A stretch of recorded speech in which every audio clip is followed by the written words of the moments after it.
The Galactic healer examined a human patient, then panicked over the metal in his blood. The scanner screamed before she even finished the first pass. I was sitting on the edge of the examination table in Medbay 7, still holding my coffee cup, when every alarm in the room went off at once. Red light flooded the ceiling. A synthetic voice began repeating the same phrase in 3 Galactic standard languages. I understood one of them. The words were, toxic contamination detected, patient critical, initiate full quarantine protocol. The door sealed behind me with a sound like a vault locking. My name is Marcus Okafor. I am 34 years old.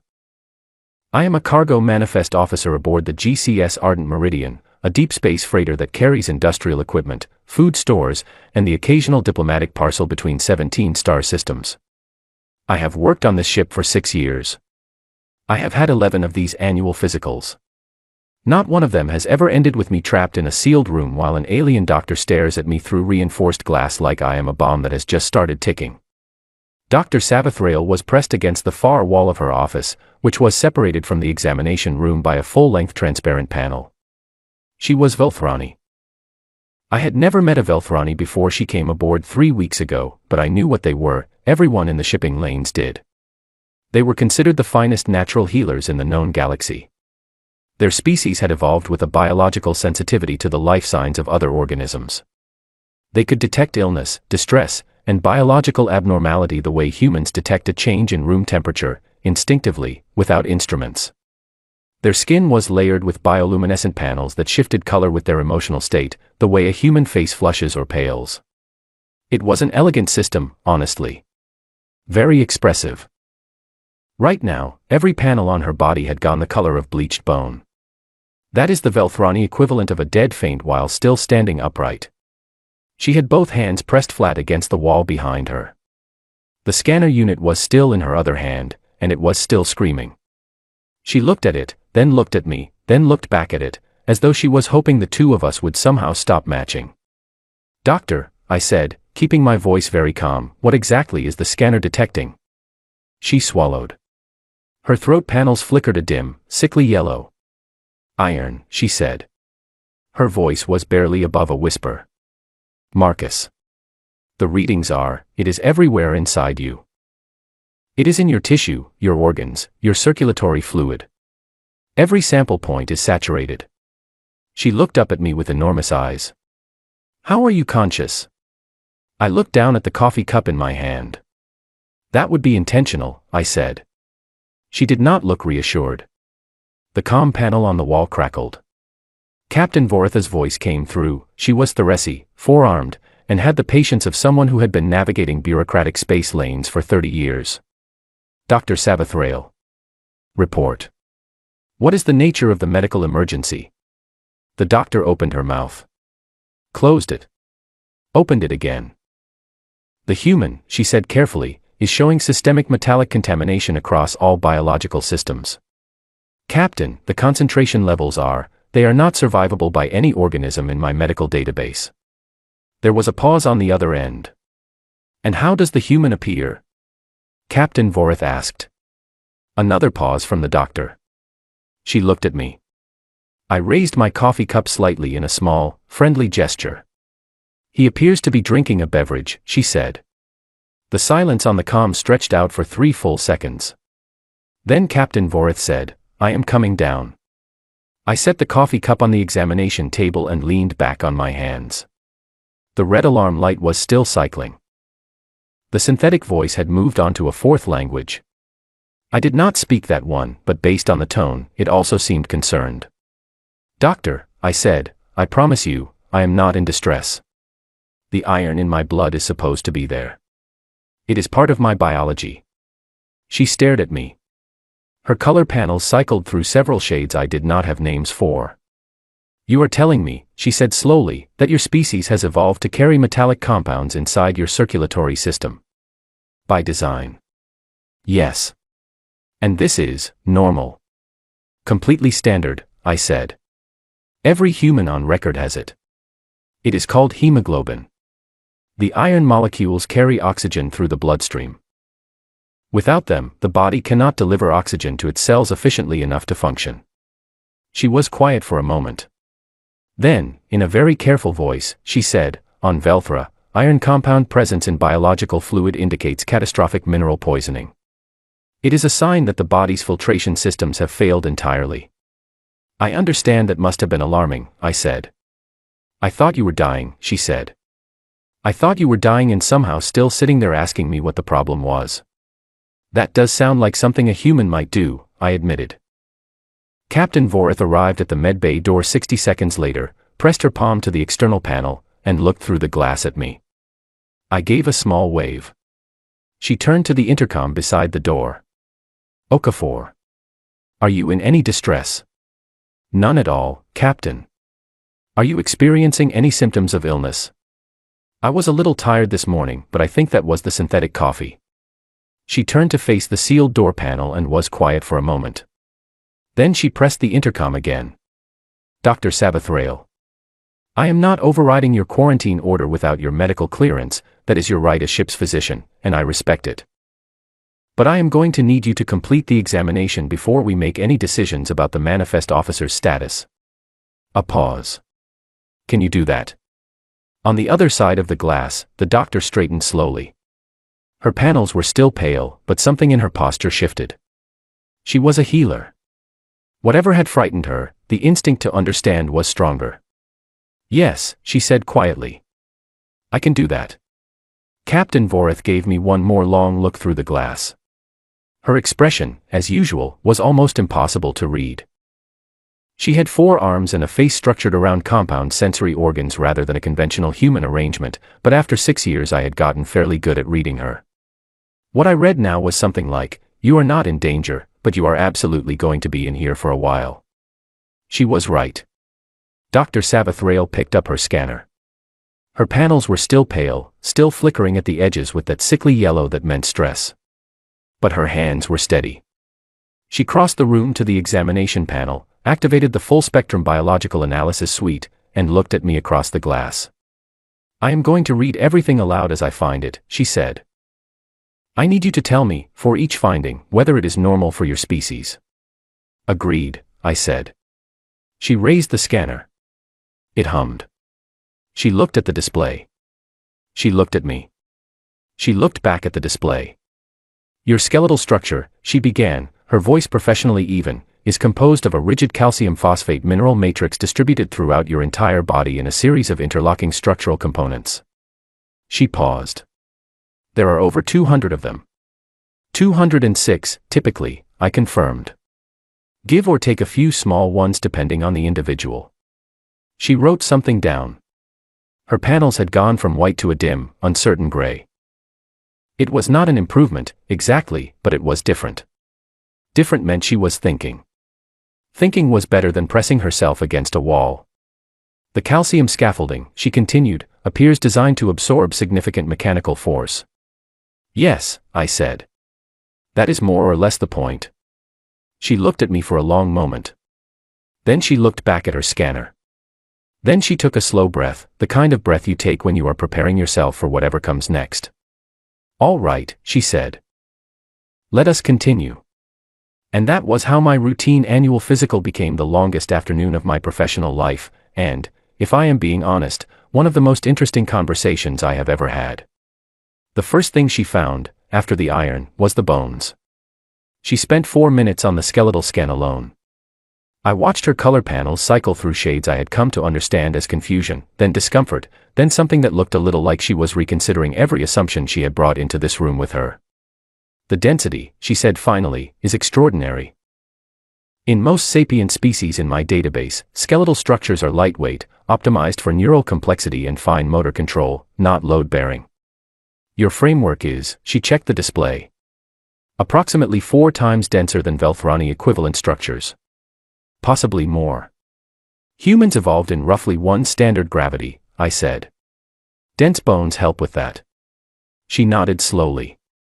She wrote something down. "The bones also appear to be living," she said. "They are vascularized. They contain marrow." "Yes. The marrow produces blood cells."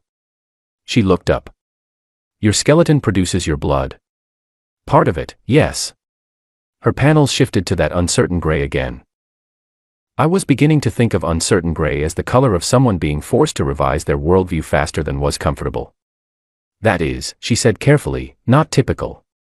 In most organisms, structural and circulatory systems are entirely separate. You have integrated them. Evolution tends to find efficient solutions, I said. She wrote something else down. Then she moved the scanner upward, to my chest cavity, and her expression changed. There is a large rhythmic contraction organ in your thoracic region, she said. Approximately the size of a closed fist.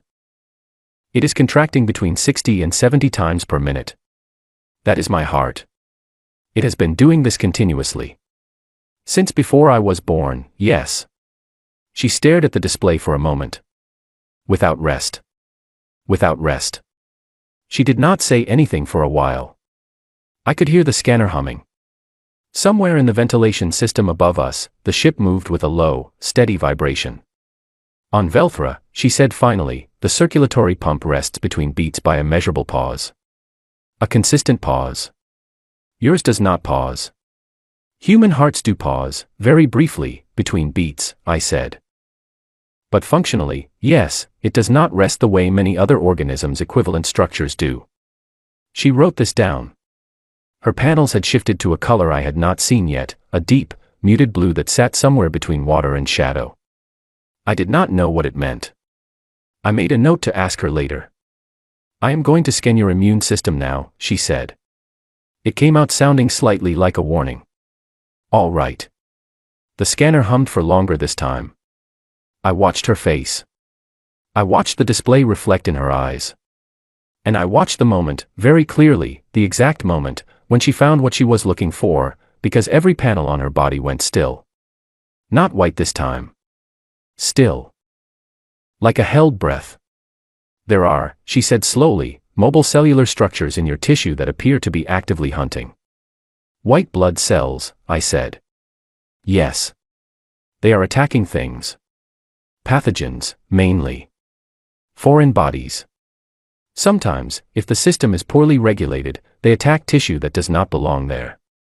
Sometimes, unfortunately, they attack tissue that does. But generally they are very useful. She looked up from the scanner. Your body contains a standing army. I considered this phrasing. That is not inaccurate. An army of cells that identify foreign organisms and destroy them. Correct. And this army is always active. Always. She set the scanner down on the counter beside her. She pressed both hands flat against the surface. She looked at the counter, not at me. She was very still. Her panels were cycling through colors slowly, that deep uncertain blue, then a flicker of gray, then something warm and amber at the edges.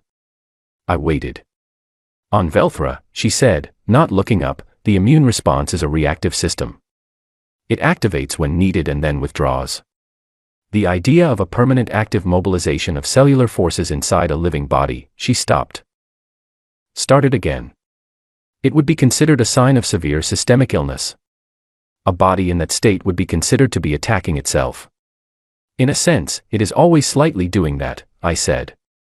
Inflammation, autoimmune responses, human immune systems are not perfectly calibrated. They are very aggressive, and aggression is not always precise. She looked up at me. You carry a system that is capable of harming you, in order to protect you. Medicine is full of that particular trade-off, I said. She was quiet again. The deep blue was back. I decided it was a contemplative color. A color for processing things too large to process quickly. I want to scan your adrenal glands, she said. I noticed a chemical signature earlier that I set aside because I assumed it was an instrument error. What kind of signature? In Velthrani physiology, and in most species I have studied, the compound I detected in your bloodstream is associated with terminal organ failure. The kidneys produce it in the final stages of systemic collapse. She picked up the scanner again. I assumed the reading was corrupted. But now I am less certain. Adrenaline, I said. She paused. That is its name. Or epinephrine, depending on the naming convention. Yes. It is a stress hormone. When a human perceives a physical threat, the adrenal glands release it directly into the bloodstream. It increases heart rate, redirects blood to muscle tissue, dulls pain sensitivity, and significantly enhances physical performance in the short term. She stared at me. So when your body detects danger, she said, it releases a compound that accelerates your heart, redirects your circulatory resources, reduces your pain response, and makes you physically stronger. Yes. And this compound looks, from a biochemical analysis, like the marker of organ failure in most other species. I can see how that would be confusing on a scanner. She put the scanner down again. She walked 2 steps away from the counter, stopped, turned back. Her panels were amber. Fully, solidly amber, a color I had not seen her wear since she had nearly fainted. But this was a different amber. Warmer. Less shocked. More like the color of someone standing at the edge of something vast and having to decide how close to look. Marcus, she said. Yes. Your body, as a baseline function, contains metallic compounds in your circulatory system, a rigid mineral skeleton that produces blood cells, a continuously active cellular immune army, and a hormonal compound that mimics organ failure but actually makes you stronger under duress. That is a reasonable summary, I said. She looked at me for a long time. Not frightened now. Something else. Something harder to name. What else, she said. And I knew then that the door was not going to open for a while. But I also knew, looking at the color of her panels, that she was genuinely asking. Not out of alarm. Out of the particular hunger of a healer who has just realized that everything she knew about biology had a very large blind spot in it, shaped exactly like a human being. So I settled back on the examination table, and I told her. Tell me about where you come from, Dr. Sabathrail said. She had pulled a stool to the other side of the glass and was sitting on it now. The alarm light had been switched to a low amber standby. The scanner sat on the counter beside her, ignored. She had a data pad in her hands and was making notes, but she was not looking at it. She was looking at me. Earth. I said. Your home planet, yes. I thought about how to answer that. It is a question that sounds simple when you hear it for the first time. Tell me about where you come from. But the answer is never simple. The answer is a very long story, and most of it is not comfortable. It is a rocky planet, I said. About 1 standard gravity. Oxygen-nitrogen atmosphere. Roughly 70% of the surface is covered in liquid water. 4 distinct seasonal cycles per year. Plate tectonics, which means the ground moves. Sometimes considerably. She was writing. The ground moves. Large sections of the planetary crust float on a layer of molten rock and shift continuously. Occasionally they collide, which produces mountain ranges. Occasionally one slips under another, which produces earthquakes and volcanic eruptions. She looked up. You evolved on a planet where the ground itself is unstable. It is less dramatic in practice than it sounds, I said. Most of the movement is very slow. But yes. The planet is geologically active. She wrote something down. Go on. The star, we call it the Sun, is a reasonably stable main-sequence star, but it produces periodic radiation bursts. Nothing catastrophic by stellar standards. But enough that our upper atmosphere had to develop a protective layer to keep the surface habitable. I paused. Early in Earth's history, before that layer was well established, surface radiation levels were significantly higher. Higher radiation, she said. Your species evolved in higher radiation conditions than the current planetary surface. The current conditions are already considered moderate to high compared to most habitable planets in the galactic catalog, I believe. She wrote something else. Her panels were still that contemplative deep blue. Tell me about the biology. The other life on the planet. I leaned back on my hands. Where would you like me to start? The predators, she said. It did not sound like a casual choice of starting point. I nodded slowly. Earth had, a very active and complex predator ecology. Large carnivorous animals, some considerably larger than a human. Fast ones, strong ones, ones with significant natural biological armament. Teeth, claws, venom in some cases. I paused. And those are just the large visible ones. Microscopically, the planet is extraordinarily hostile. Bacteria, viruses, parasitic organisms. The evolutionary arms race between humans and pathogens has been going on for as long as our species has existed. Some of those pathogens have killed significant portions of the human population at various points in history. She had stopped writing. She was listening. Humans evolved in the middle of all of this, I said. Not at the top of the food chain, not at first. Early humans were prey. We were hunted. And the ones who survived long enough to pass on their traits were the ones whose bodies were better at taking damage, recovering from it, fighting through it. Pain tolerance, endurance, bone density, immune aggression, those traits were not designed. They were selected for, over millions of years, because the alternatives died before they could reproduce. She was very still. And then, I said, because she was asking and I had started and it felt wrong to stop in the middle, we won. Not quickly. It took a very long time. But humans moved to the top of the food chain on Earth. We outcompeted every other species in our niche.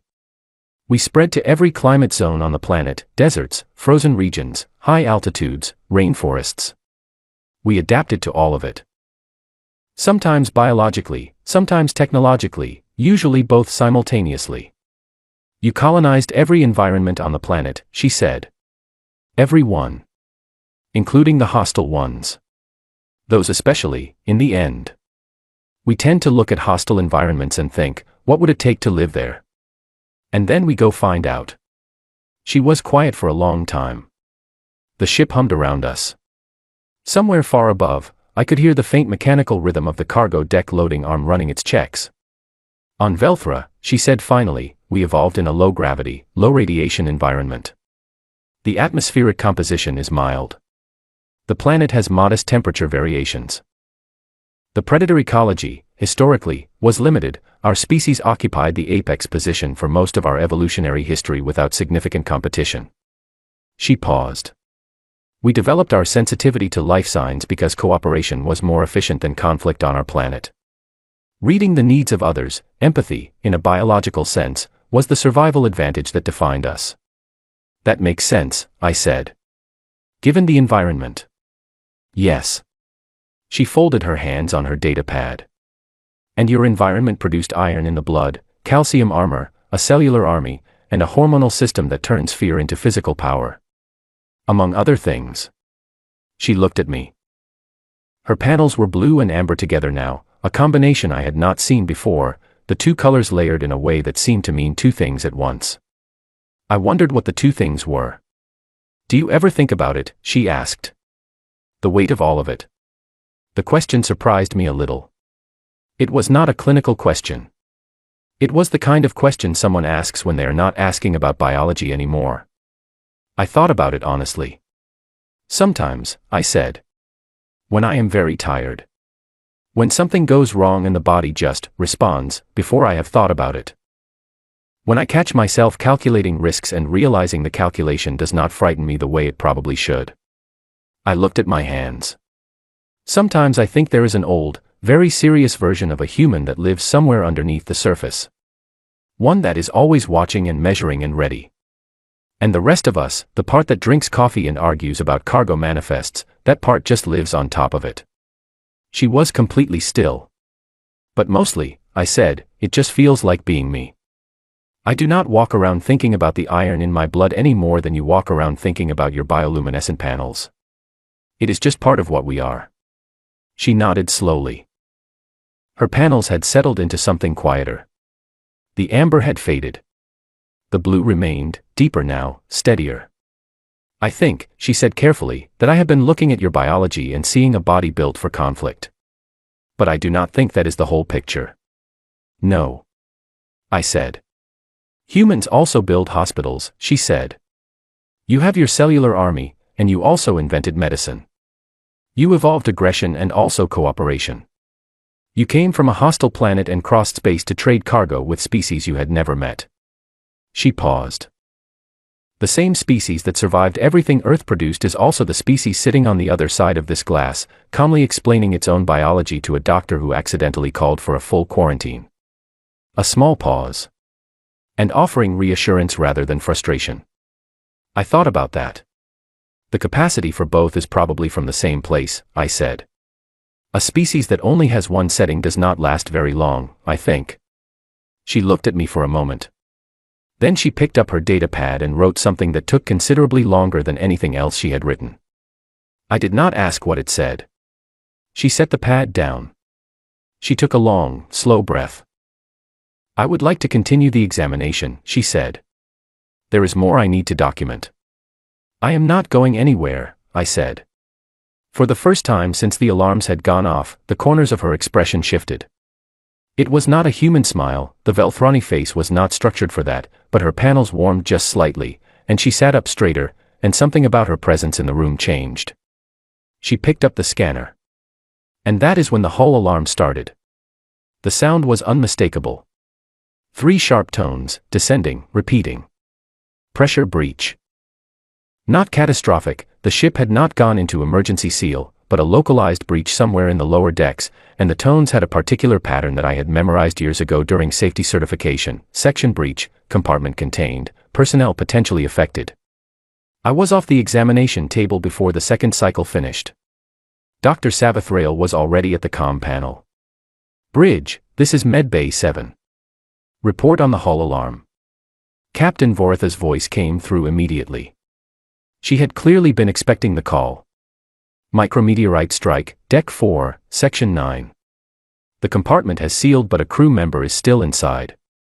Suit integrity compromised. We have approximately 12 minutes before the compartment temperature drops below survivable limits. A brief pause. It is Ensign Tavi. Dr. Savathrail, he is Velthrani. I watched the doctor's hands tighten on the comm panel. Tavi was her crew member. Her species. He had come aboard with her 3 weeks ago as a junior medical technician, fresh out of training, young enough that he still looked slightly nervous in the corridors.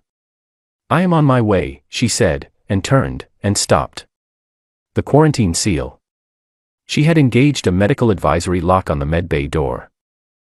It was not a hard lock, it could be opened from the inside with authorization, but the protocol required the examining physician to formally lift the quarantine before any unsealing was permitted, and doing so in the middle of an active examination would require a formal notation that an incomplete medical assessment had been closed, which would flag on the ship's medical record, which would require a report filed within 24 hours, which. It was not a hard lock. But it was her lock. And the process for lifting it, done correctly, took approximately 4 minutes. 4 minutes that Ensign Tavi did not have. I was already moving. The examination room and the doctor's office were separated by the glass panel, but the door between them was a standard interior door, not part of the quarantine system. I pushed through it, crossed to the main medbay exit, found the interior release, and pressed my palm to it. Marcus, she started. I will be faster, I said. Which section in Deck 4? She stared at me. Her panels were cycling rapidly. She was running the calculation, I could see it in her face. Speed, proximity, physical capability, the practical reality of what was needed in the next 11 minutes. Section 9, Port Corridor, Junction 42, she said. He was doing a routine check on the external sensor array mounting when the strike occurred. His suit patch kit should be in the service compartment adjacent to Junction 42, panel marked with orange. Understood, I said. Get the secondary medical station on Deck 3 ready. I left at a run. The Ardent Meridian is a large ship, but I have spent 6 years learning every corridor, every shortcut, every section that connects to which. Deck 4 was 2 levels down and a third of the ship's length forward. I took the maintenance ladder instead of the lift, faster, narrower, and the lift adds 8 seconds at each level even in priority mode. I hit the Deck 4 corridor running and turned port without breaking stride. The ship's atmosphere was normal in the main corridor. The sealed compartment ahead of me had its indicator light burning red. Through the small viewport in the door, I could see the disrupted state of the space inside. A panel had been blown inward by the strike force, and loose material was floating in the section's compromised gravity field. In the middle of it, a young Velthrani in a maintenance suit was pressed against the far wall, both hands holding his suit arm where a jagged piece of panel edge had torn through. He saw me through the viewport. His panels were white. Completely white. I found the emergency pressure release beside the door, a manual system for use precisely in situations where the automatic seal needed to be bypassed by a crew member with legitimate access, and cycled it. The door unsealed with a pressurized hiss. I pulled it open and went in. The temperature was already wrong. Not dangerous yet, but dropping. I could feel it on my face and hands. Tavi tried to speak. His Velthrani was rapid and distressed, and I caught almost none of it. "Patch kit," I said, holding up one hand. "I am going to get the patch kit." "Stay still." I found panel orange in 12 seconds. The kit was exactly where she had said it would be, a standardized ship-issue emergency suit repair kit, the same design used across half the vessels in the shipping lanes because standardization saves lives in situations exactly like this one. I tore it open, found the correct adhesive seal for a Velthrani suit configuration, the connectors were marked, thank every regulation writer who had ever standardized the marking system, and crossed the compartment to where Tavi was. The tear in his suit was about 8 centimeters long. Clean, which was fortunate. I pressed the adhesive membrane over it, smoothed the edges, and activated the seal compound. 20-second cure. I counted. Something caught the edge of my forearm. I did not stop. I registered it, a sharp pull across the skin, the immediate warm sensation, but the patch was curing and I was counting, and stopping was not an option. I pressed both palms flat over the seal until the compound finished setting, checked the edges, checked them again. 19. 20. The suit integrity indicator on Tavi's wrist panel shifted from red to amber. Good enough. Amber meant stable. Amber meant time. I took his arm over my shoulder, got him to his feet, and started moving. He was lighter than a human, Velthrani physiology runs lean, and he kept trying to help with his feet, which I appreciated. We went through the door, back into the pressurized corridor, and I sealed the compartment behind us. It was only when we were moving down the corridor toward the Deck 3 access that I noticed Tavi was looking at my arm. His panels, still pale but no longer white, were cycling in a pattern I could not read. He said something quietly in Velthrani. I looked at my forearm. The panel edge had done more than catch me. There was a clean laceration across the outer forearm, about 5 centimeters. It was bleeding, steadily but not alarmingly, the kind of cut that needs attention but is not the primary problem. Later, I told him. We reached the secondary medical station on Deck 3 in 4.5 minutes from when I had left Medbay 7. Dr. Savathrail was already there. She had taken the lift the moment I had cleared the medbay, efficient, exactly as I would have expected from her. She took Tavi from my arm, assessed him in the rapid, near-instinctive way of Velthrani healers, and guided him to the treatment bed with calm hands and quiet words in their own language. Then she turned to me. She looked at my arm. At the blood. At the iron-rich, hemoglobin-saturated blood that she had caused a full quarantine alert over just 1 hour ago, now visible on the surface of my skin, moving with the calm certainty of something that had a job to do and was doing it. Her panels went very still. She crossed to me and took my arm, gently, in both of her hands. She examined the laceration with the same careful focus she had given everything else today, but this time there was something different in her expression. Not alarm. Not the cataloging attention of a healer encountering an unfamiliar organism. Something quieter than that. She began cleaning the wound with practiced movements. Tavi, from the treatment bed, was watching. His panels had shifted to a warm, pale gold, the color, I had learned in 3 weeks of working alongside Velthrani crew members, of someone who has just been through something frightening and is now on the other side of it. We were quiet for a while. The ship hummed around us. Somewhere above, I could hear the distant routine of the ship returning to normal operations. You went through the medical advisory lock, she said finally. Not an accusation. Just a statement. It was an interior door. Not a hard seal. My emergency access overrides medical advisory locks. I know. She smoothed the sealing strip along the laceration with careful hands. I checked the log while I was walking here. A pause. You did not have to tell me. I might not have noticed immediately. It was the right call, I said. You know it was. She did not argue. She secured the sealing strip and checked it twice, running her fingers along the edges in exactly the same way I had checked the patch on Tavi's suit. You took damage, she said. And you kept working. It was manageable. It was bleeding. Still manageable. She looked up from my arm. Her panels were that deep, quiet blue again. The contemplative color. The processing color. I understand now, she said, why the iron does not harm you. I waited. It carries the oxygen, she said. Without it, the body cannot sustain the demands it places on itself. She smoothed the sealing strip one final time, then lowered my arm gently. I had it backwards.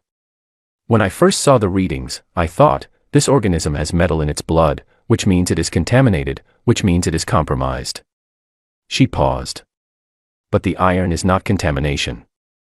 It is what makes everything else possible. The army, the bones, the hormones, none of it functions without the oxygen delivery. The iron is the engine that runs everything. I looked at the sealing strip on my arm. At the clean, efficient work she had done. That is a good way to put it, I said. She held my gaze for a moment. Then she turned back to Tavi to complete his assessment, and I let the quiet settle around us, because she had earned it. The quarantine was officially lifted the following morning. Dr. Sabathrail spent most of the night in the secondary medical station, ensuring Tavi's recovery was progressing correctly. I checked in twice, once with a report from Captain Vorath about the compartment repair timeline, once with 2 cups of the actual coffee from the officer's galley, which I had been reliably informed was better than the synthetic version in the standard crew mess. She accepted the second cup without comment, which I took as a positive sign. By the time I arrived at Medbay 7 for the formal clearance sign-off, she had slept 4 hours, completed her incident documentation, and drafted 6 pages of what she described as preliminary notes toward a cross-species biological reference paper. She handed me a data chip as I sat down on the examination table for the second time in as many days. A copy of my assessment, she said. For your personal records. I looked at the chip. Should I be alarmed? It is a medical clearance form, she said. With annotations. The faintest shift in her panels. Considerable annotations. I turned the chip over in my fingers.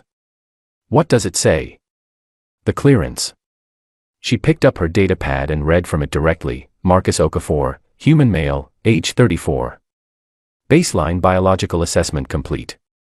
Subject presents with iron compound hemoglobin-based circulatory system, high-density calcified skeletal structure, continuously active adaptive immune response, adrenal-mediated stress hormone system, and elevated pain tolerance.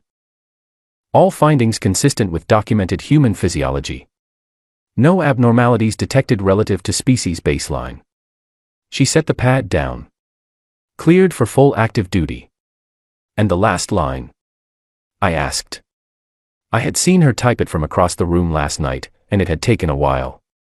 She was quiet for a moment. Subject's biological parameters, while significantly outside standard galactic norms, are functional, stable, and appear well suited to the demands of deep space service. Another pause. The examining physician notes that her initial assessment response, including the quarantine, was the result of insufficient familiarity with human biology, and not indicative of any condition in the patient. That is very professionally phrased, I said. I am a professional, she said. I pocketed the chip. She slid the clearance form across the counter and I pressed my thumb to the authorization mark. The ship's medical record updated with a soft chime. Tavi was back on light duties. The compartment on Deck 4 had been repaired overnight. The Ardent Meridian was back on course and schedule, the kind of smooth return to routine that a well-run ship manages even after the days that do not go to plan. I started to stand. She stopped me with a question. May I contact you? She asked. As I work on the reference paper. There will be follow-up questions. Of course, I said. I have one now, she said. If that is acceptable. I sat back down. Go ahead. She folded her hands on the counter. Her panels were calm, a steady, quiet blue that I had started to think of as her thinking color, her serious color, the color she wore when she was looking at something she genuinely wanted to understand. Do all humans know what they are? She asked. It was not a simple question. She knew it was not a simple question. She had spent the better part of 2 days learning exactly how not simple it was. I thought about it carefully. I thought about every crew member I had ever served with, on the ship and on others, humans and non-humans alike. I thought about the cargo officer on my first posting who had held a fractured wrist immobile with his own belt and finished the shift because we were 2 people short and the cargo needed moving. I thought about the pilot 3 ships back who had cried over a message from home and then taken the controls an hour later without a tremor. I thought about the human capacity to carry enormous things quietly, to absorb enormous things and keep walking forward, not because the weight was not real, but because stopping was simply not the preference. I thought about a planet 400 light-years away that had built a species out of every difficult thing it could throw at a living organism, and how that species had responded by developing, alongside all the density and the iron and the relentless chemistry, an absolute determination to not die alone, to build fire, to build shelter, to find the others and bring them into the circle of warmth. I thought about the fact that we had ended up out here, in the dark between stars, trading goods with beings whose biology we did not fully understand, on ships crewed by a dozen species who had never evolved together and had to figure it out day by day. I thought about that, and about the question she had asked, and I gave her the honest answer. No, I said. Most of us are too busy just getting on with it. She was quiet for a moment. Then she nodded, slowly, and wrote something down. I stood up, collected my coffee cup from the counter where I had set it when I came in, and walked toward the door. The quarantine light above the frame was dark. The corridor beyond was normal, crew passing, the ordinary sounds of a working ship going about its business. I paused with one hand on the door frame. "Doctor," I said without turning around. "Yes." "Thank you," I said. "For the clearance. And for the conversation." A pause. "Thank you," she said, "for the coffee." I smiled and walked out into the corridor. At my desk, 7 minutes later, I had 14 cargo containers to log before the end of shift. I sat down, opened the manifest interface, and got to work. But before I started, I held up my right hand and looked at it for just a moment, the skin, the thin tracery of veins visible beneath, the familiar color of a body that had been doing its job without any consultation from me for 34 years. Iron in the blood. Calcium in the bones. An army that never sleeps, standing permanent watch against every threat the body had ever evolved to know and every threat it had never anticipated. And somewhere underneath all of it, or maybe woven through all of it, the other things. The capacity to walk toward a problem instead of away from it. The ability to sit on the other side of a glass panel and explain yourself to someone who is frightened of you, without frustration, without defensiveness, because they are not wrong to find you strange, and it costs nothing to help them understand. The manifest was waiting. I put my hand down. I started on the first container. The ardent meridian moved on through the dark, carrying its cargo, its crew, and all of the small, ordinary, extraordinary things that each of them carried inside them, and that was enough. That had always been enough. That would always be enough.